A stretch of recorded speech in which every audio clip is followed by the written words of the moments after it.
역사적으로 아주 밀리탄트한 전투적인 덕목으로 칭송되었던 것은 너무나 당연한 일이라고 봅니다. 다만 종교적 순교자들, 마티어의 그런 용기의 척도라고 한다면 제가 볼 때 바로 이 척도가 너무 스트레스가 강하다는 겁니다.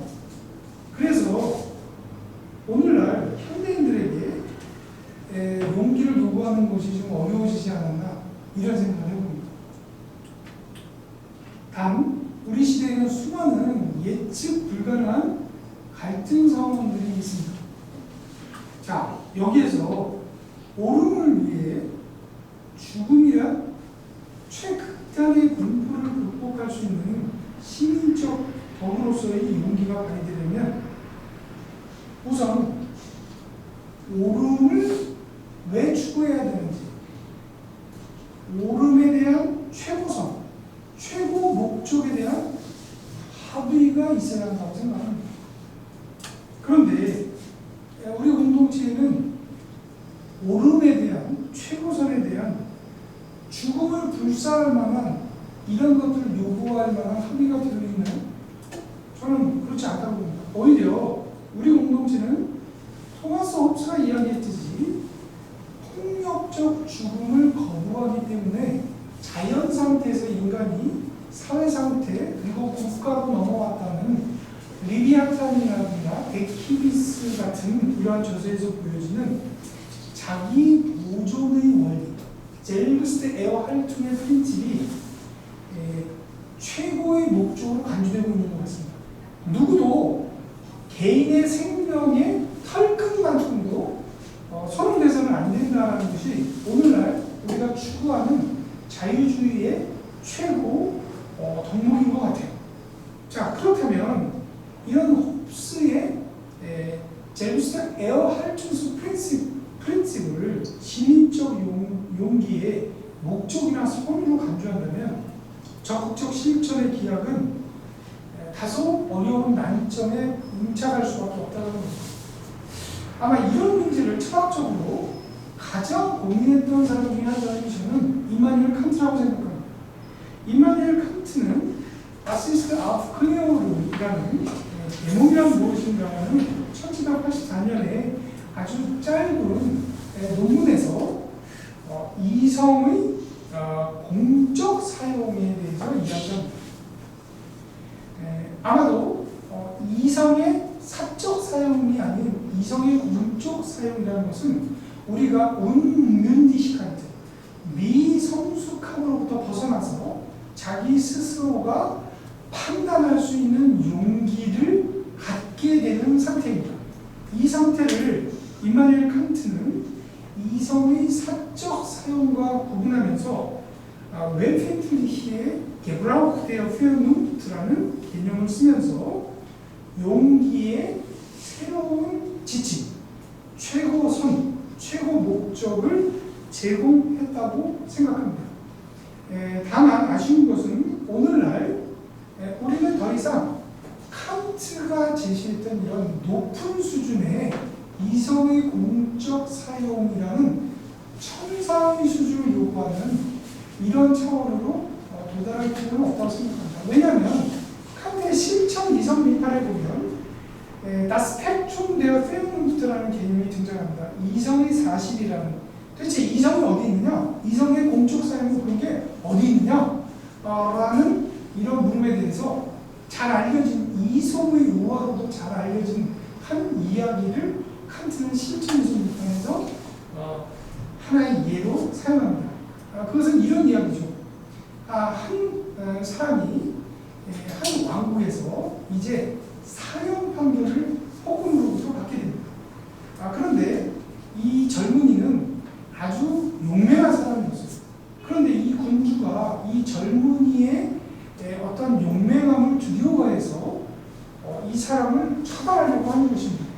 마치 치즈리 임금이었던 선조가 이순신을 상당히 두려워해서 이순신을 죽일 수밖에 없었다. 최근에 이런 이야기도 상당히 많이 나오겠죠.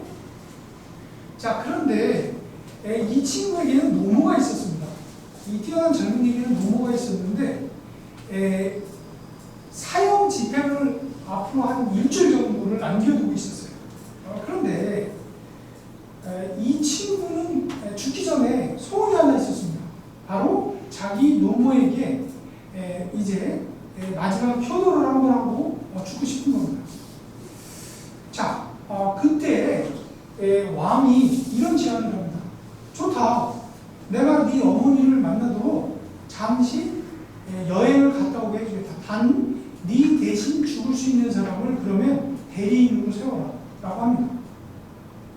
놀랍게도 이 벗의 친구가 오케이, 내가 네 대신 잠시 감옥에 갇혀 있겠다 라고 합니다. 이 친구는 자기 목숨을 내놓은 거예요. 만약에 이 벗이 돌아오지 않으면 어떻게 되는 겁니까? 대신 죽게 되는 겁니다. 그리고 이 일은 벌어지게 되죠. 약속한 정오의 시간에 이 벗은 왔을까요? 안 왔을까요?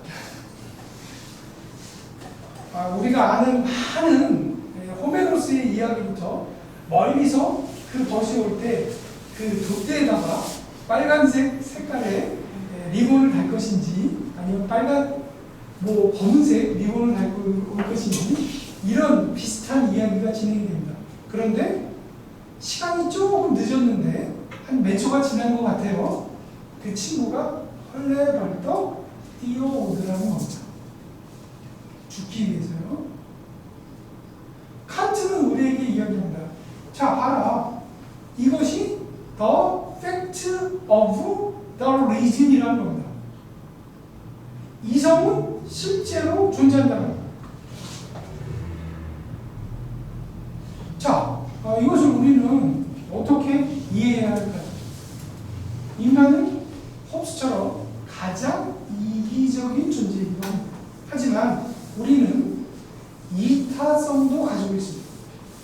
그래서 칸트는 비사교적 사교성이라는 아주 모순적인 개념을 씁니다.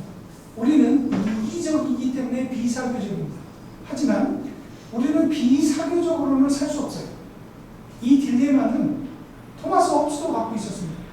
인간은 자기 생명을 보존하려고 하는 욕망을 갖고 있긴 하지만 동시에 코먼웰스, 공동체를 필요로 한다는 겁니다. 서로 코오퍼레이션, 협력을 하지 않으면 인간은 자족적인 존재가 될 수 없기 때문에 그래요. 자, 칸트는 이것을 인간은 이기적인 차원에서 비사교적이지만 동시에 타인을 필요로 하기 때문에 가장 사교적인 존재라는 겁니다.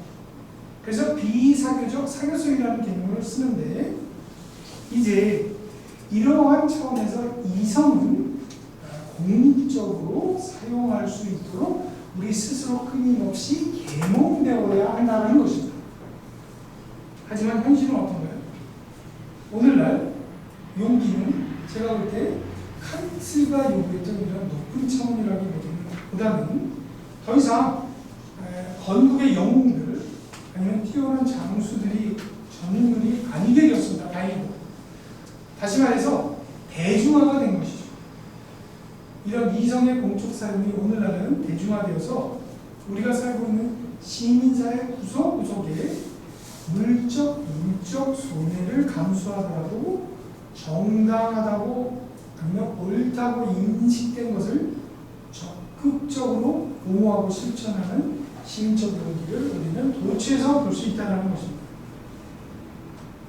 자, 이러한 법례는 제가 구체적으로 뒤에 가서 말씀을 드리겠지만 중요한 것은 뭐냐면 시민적 용기는 no라고 이야기하는 데서만 나오는 것이 아니라는 겁니다. 시민적 용기는 우리가 지금 가지고 있는 많은 법과 제도들에 대해서 개선할 것이 있다면 제가 아까 말씀드렸듯이 서두에서 적어도 현재의 선거 제도가 개선될 것이 있다면 어떤 면에서 우리가 그것을 개선할 것인지 고민해 봐야 된다.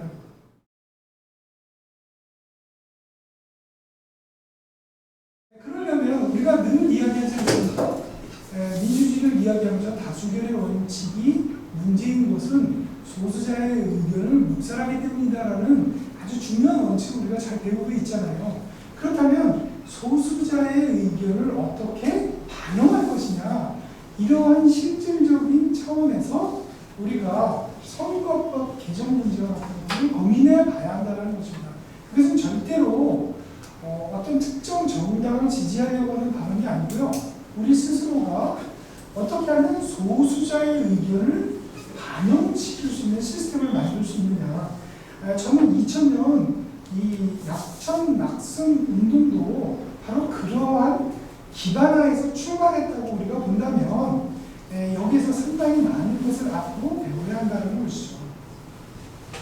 역시 우리 사회가 아닌 좀 더 다른 넓은 글로벌한 차원에서 우리가 시민적 용기를 이야기하는 대표적인 예입니다. 몽고메리 보이콧으로 알려진 1955년이죠. 흑인 인권운동의 기폭제가 됐던 로자 파크스라는 한 여성의 놀라운 행동이에요. 이야기는 아주 간단합니다. 백화점에서 일을 하고 있었던 평범한 한 흑인 여성이, 아프리카 아메리카 여성이 당시에 버스를 탔는데, 이 시기에 1950년대의 미국 버스는요, 유색인종 칸이 따로 있고요, 백인종 칸이 따로 있었습니다. 그런데 이 로자 파크스가 버스에 딱 올라타서 이제 가는데 점점 사람들이 많이 타는 거예요. 그래서 어느 일정 노선을 가다 보니까 백인이 서 있게 된 겁니다. 이것을 본 버스 기사가 흑인 줄과 백인 줄을 딱 이렇게 고정되어 있는 것이 아니고요. 아주 쉽게 얘기하면 무슨 이런 표를 이렇게 걸어서 그 선을 넘어가면 흑인, 백인, 이게 굉장히 플렉시블하게 변동이 가능했던 거예요. 그러다 보니까 버스 기사가 흑인들이 앉아있는 좌석을 뒤로 하고 그 표를 한 칸을 뒤로 넘겨버린 거예요. 그렇게 되다 보니까 흑인들이 앉아있던 사람들이 어떻게 해야 돼요? 일어서야 되죠. 그런데 4좌석 중에 3좌석의 흑인은 일어서서 뒤로 갔어요. 근데 로자 박스는 안 간 거예요. 그러나 버스 기사가 너는 주법의 위반이다 해서 로자 박스를 구금시켜버린 거예요. 로자 박스의 이 삶을 좀 잠깐 보면요, 이 여성은 아버지는 그냥 평범한 노동자인데 엄마가 교사였어요. 그래서 자존감 이런 것들이 상당히 있었다고 보시면 됩니다. 그러다 보니까 이 여성이 감옥소에서도 끝까지 왜 내가 무엇을 잘못했느냐, 너희들이 얘기해줘라 하니까 백인들이, 경찰관들이 이 여성에게 해서는 안 되는 온갖 욕설과 모멸감을 준 것이죠. 그래서 이제 구금을 당한 다음에 이 여성이 이제 보석으로 나오면서 당시에 여러 법조인들한테 자문을 구합니다. 내가 도대체 뭘 잘못했느냐. 나는 버스비도 냈고 정당에 내가 먼저 우선권이 있어서 앉았고 그런데 버스 기사의 이러한 불합리한 행동을 어떻게 우리가 용인할 것이냐. 이게 소문의 소문을 타고 마틴 루터 킹 목사한테까지 연결이 된 거예요. 그래서 이 사건을 기화로 많은 흑인들이 이제 좌석 점령 운동을 하기 시작한 겁니다. 그래서 흑인들을 입장시키지 않는 백인 레스토랑에 들어가서 흑인들이 좌석을 앉기 시작한 겁니다. 당연히 그 사람들은 다 구금됐습니다. 또 여기에서 이제 몽고메리 보이콧이라고 해서 이 많은 사람들이 버스를 타고 다니면서 미국의 전체 줄을 돌아다니면서 이러한 버스의 잘못된 시스템을 해제하자고 주장하기 시작합니다. 마침내 시간이 많이 걸렸죠. 1965년까지. 그러니까 거의 이 사건이 일어나고 10년 뒤에 이제 미국의 악법으로 알려진 짐 크로법, 다시 말해서 흑인에 대한 세그리게이션, 인종차별적인 이러한 법의 효력이 시민법의 제정으로 없어지게 됩니다. 이것은 엄청난 힘이에요. 제가 볼 때는. 몽고메리 보이콧의 이 주인공인 로자 박스는 그 다음에 어떻게 됐느냐? 잘 됐습니다. 80년대까지요. 미국 하원 의원의 비서관 역할을 했어요. 그리고 지금 이분은 미국의 명예의 전당이라는 곳에 묻힌 흑인이에요. 대단한 영광입니다. 곤도라 라웃의 곤도라 미국 국무장관을 했던 흑인 여성이 있죠. 곤도라 갑자기 이름이 생각이 안 나는데 이 곤도라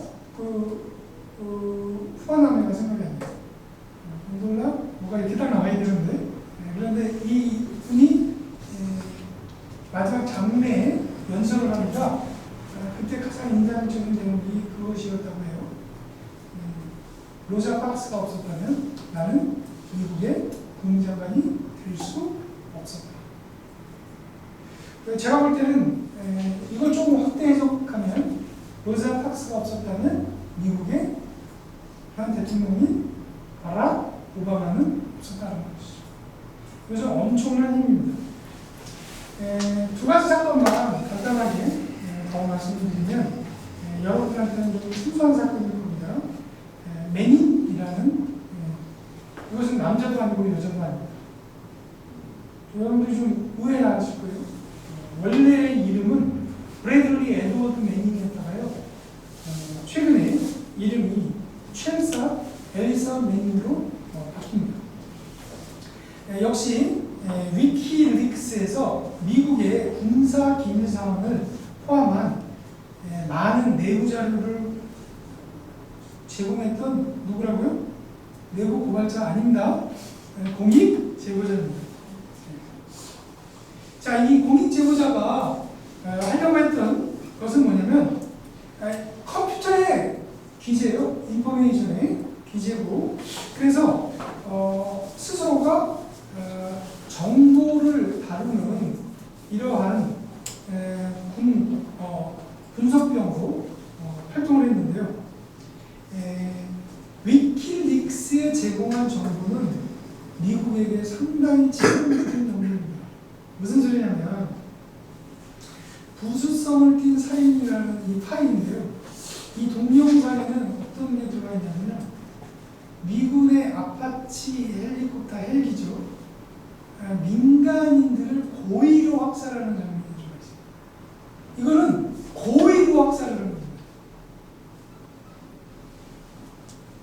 몰라서 한 게 아니에요. 민간인임을 알았음에도 불구하고 그러면서 아프가니스탄과 이라크에서 미군이 얼마나 많은 만행을 저질렀는지에 대한 자료를 위키릭스에 넘긴 거죠. 자, 이 넘기는 과정도 상당히 재밌습니다. 무슨 소리냐면 당시에 많은 인터넷 활동을 했어요. 매닝이 인터넷 활동을 하면서 누구하고 이제 채팅을 하기 시작합니다. 채팅을 하면서 놀라운 자료가 있다. 이거 보면 세계가 경악할 거다. 근데 이 자료를 내가 어떻게 쓰면 좋을지 모르겠다. 이렇게 이제 채팅을 한 거예요. 그랬더니 저쪽에서 무슨 답이 왔냐면 용감한 모든 사람이 알아야 되는 만행이라면 그것은 숨겨서는 안 된다. 이런 격려의 글이 온 거예요. 그래서 이 기밀 문서뿐만 아니라 이 동영상을 인터넷에 올린 겁니다. 자, 여기에 두 가지 갈등이 생긴 거죠. 미군은 특수한 직무입니다. 군인은 의사와 마찬가지로 의사가 환자의 병력에 대해서 침묵해야 되는 의무가 있듯이 군인은 군사 정보에 대해서 침묵해야 되는 의무가 있습니다. 그것이 탑 시크릿이면 훨씬 나아죠. 자, 그런데 어떤 의미에서 매닝의 이 행위를 우리가 공익 제보자의 행위로 볼 수 있을까? 자, 매닝은 엄청난 희생을 치렀습니다. 무슨 소리냐면 당시 2010년 5월 26일 날 FBI가 이 군사 기밀 누설에 대한 동영상의 출처가 누군지를 발각한 5월 26일 날 당일날 바그다드 현지 군부대에서 체포가 됩니다. 그러면서 미군 교도소에 미결수로 수감이 됩니다. 그 다음에 이제 여러 감옥소로 옮겨지게 됩니다. 그러다가 여러분들이 아는 지금 미국과 수교가 된 쿠바의 구안타나모뿐만 아니라 많은 곳으로 옮겨지다가 나중에 2013년 8월 21일 날 메릴랜드주에서 간첩법 위반, 그거는 엄청난 문제입니다. 절도 등 20개 유죄가 혐의가 인정이 돼서 유죄로 징역 35년을 선고받습니다. 자, 근데 여기서 이제 반전이 일어납니다. 징역 35년 선고를 받는 날 매닝이 성명을 통해서 나는 어렸을 때부터 성적 정체성의 혼동을 겪었다라고 선언해요. 실제로 그랬습니다. 이 남자였던 브래들리 매닝이 나는 지금부터 성 전환을 하고 싶어. 그래서 호르몬 치료를 받아야 되겠고 이름도 첼사 매닝으로 바꾸고 싶다라는 거예요.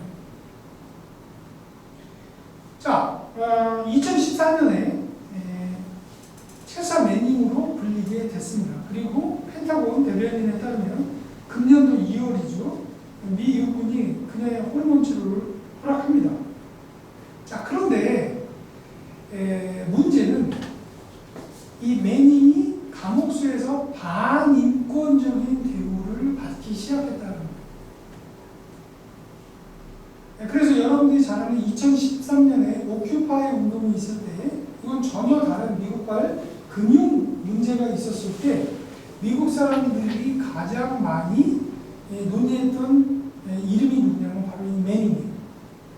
매닝은 지금 미국법에서 처벌하기 어려운 또 문제 중에 하나 있습니다.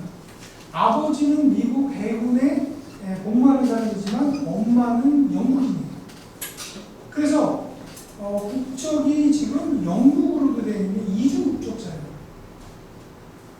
매닝이 만약에 영국으로 가겠다라고 하면요, 이주 국적자이기 때문에 미국하고 영국 간에 법적 논쟁이 있어요. 시민 보호와 관련해서요. 그래서 영국에서는 지금 뭘 요구하는 거냐면 매닝이 여자인데도 불구하고 처음에 남자들이 갇히는 감옥에 갇혔어요. 그러다 보니까 이게 굉장히 지금 문제가 되는 겁니다. 성정체성에서. 그리고 이러한 것들을 요구하면서 또 감옥에 아주 좋은 그 어떤 정당한 대우를 요구했는데 언론인, 이 매닝 사건을 최초로 보도했던 언론인이 누구냐면 그린발트라는 언론인인데요. 매닝이 발가벗김을 당합니다. 그러니까 남자 감옥소에 보통 하는 방식이 뭐냐면 군인들을 가두는 감옥이기 때문에 거기에는 신체상의 자해나 이런 걸 방지하기 위해서 교도관이 원한다면 벌거벗길 수 있다는 규정이 있다고 합니다. 그런데 남자들 앞에서 매닝을 벌거벗긴 거예요. 그러다 보니까 이 매닝 입장에서는 자기는 여성이라고 생각하는데 남성들 앞에서 수치심을 줬다는 것이죠.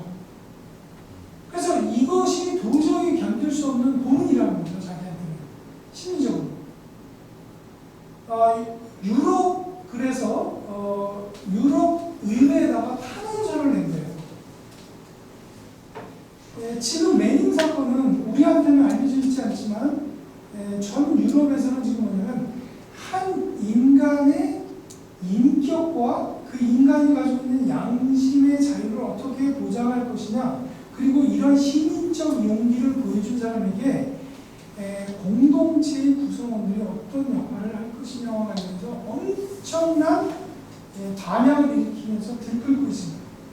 그래서 유럽과 미국에서는 지금 이 매닝 부금을 위한 구제를 위한 기금도 조성되어 있고 펀드도, 그 다음에 여러 가지 오바마 대통령에게 탄원서도 계속 올라오고 있고 이러한 상황입니다.